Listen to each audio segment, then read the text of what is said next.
Hola, bona tarda. Avui m'he traslladat aquí en aquest paisatge que segur que tots reconeixereu, és el riu Ter en el seu pas per la Devesa, i ho faig perquè avui us vull parlar de Javier Cercas, de la seva obra Las leyes de la frontera, i us en vull parlar perquè molts de vosaltres sabeu que aquests dies s'ha estat rodant a la ciutat de Girona i també a d'altres ciutats fragments del que serà aquesta pel·lícula, que jo personalment tinc moltes ganes de veure-la perquè el llibre ja em va agradar molt. El seu director, Daniel Monzón, que és el director d'obres com per exemple Celda 211, i produïda per Edmond Roc, un gironí també molt conegut, reconegut i premiat, que és el responsable també, per exemple, del Perfum, Història d'un assassí, que també té algunes escenes rodades a la ciutat de Girona. I he volgut venir aquí al riu Ter perquè Las leyes de la frontera, el títol, s'inspira en aquesta frontera natural que és el riu Ter, però que també era una frontera social, una frontera entre el que hi havia a l'altre costat del riu, les barraques, el barraquisme, els xarnegos, els quinquis. Avui us proposaré un viatge també en el temps, a la Girona dels anys 70 i 80, ja ho veureu. Però era una frontera, com us deia, física i social del que hi havia aquell costat de barraquisme i del que hi havia aquest altre costat on també hi havia xarnegos com el propi Cercas, que reivindica aquesta identitat, aquest mestissatge, però d'una classe social més alta que la que hi havia a l'altre costat del riu Ter.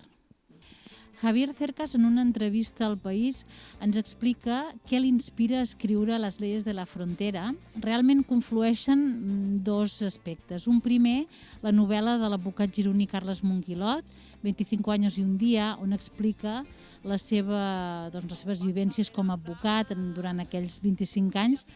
i explica en un moment donat el seu treball de defensa en l'època final d'El Vaquilla, i això li serveix com a inspiració per explicar aquesta Girona, com us deia abans, quinqui, aquesta Girona de delinqüents, de petits delinqüents, dels furs, de l'heroïna, com l'heroïna es va emportar moltes vides i va cegar moltes vides d'aquests joves als anys 70 i 80. I per l'altre costat, Cercas visita una exposició a Barcelona on s'hi exposen diferents materials historiogràfics, entre ells records que formen part de la seva infància i adolescència,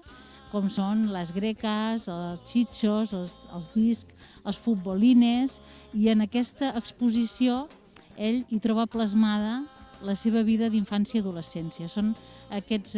dos aspectes conjunturals que l'animen a escriure aquesta obra de Les leyes de la frontera. La història de Las leyes de la frontera, finalment, és una història d'amor. Explica l'estiu de tres joves que es troben, dos d'ells, la Tere i el Zarco. El Zarco podria ser el Vaquilla, sabeu que a Cercas li agrada transitar entre la ficció i la realitat, que viurien a l'altre costat del riu Ter, i d'Ignacio Cañas, que l'apoden El Gafitas, que és també un xarnego d'aquella època que podria viure, per exemple, en una zona com aquesta, a l'altre costat del riu Ter, com us deia. Ignacio Cañas o El Gafitas transita en aquesta frontera entre el bé i el mal, entre la justícia i la injustícia, i conviu amb aquests dos joves que delinqueixen petits furs i petits atracaments, i aquesta és la història d'un estiu on Ignacio Cañas descobreix aquesta altra realitat social que es viu a l'altre costat d'aquesta frontera física que era el Ter, a la ciutat de Girona. La novel·la de Cercas ens ajuda també a visualitzar la Girona dels anys 70 i 80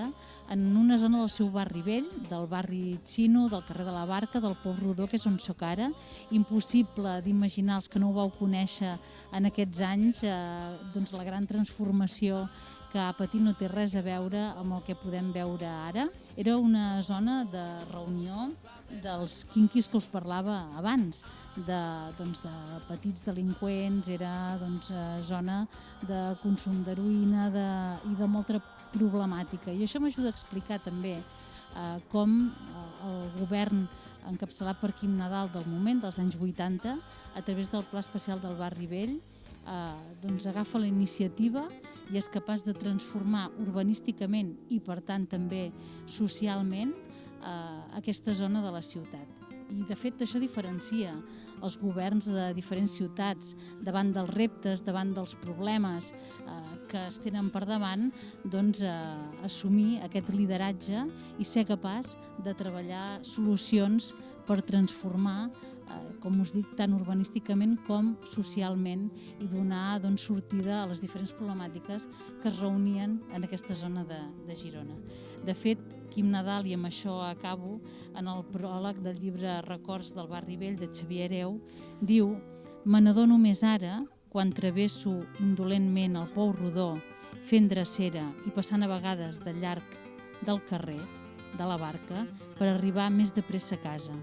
És un canvi físic i sociològic i l'expressió d'una transformació encara completant-se en aquests moments». Aquest és un escrit de l'any 2006 que reflecteix bé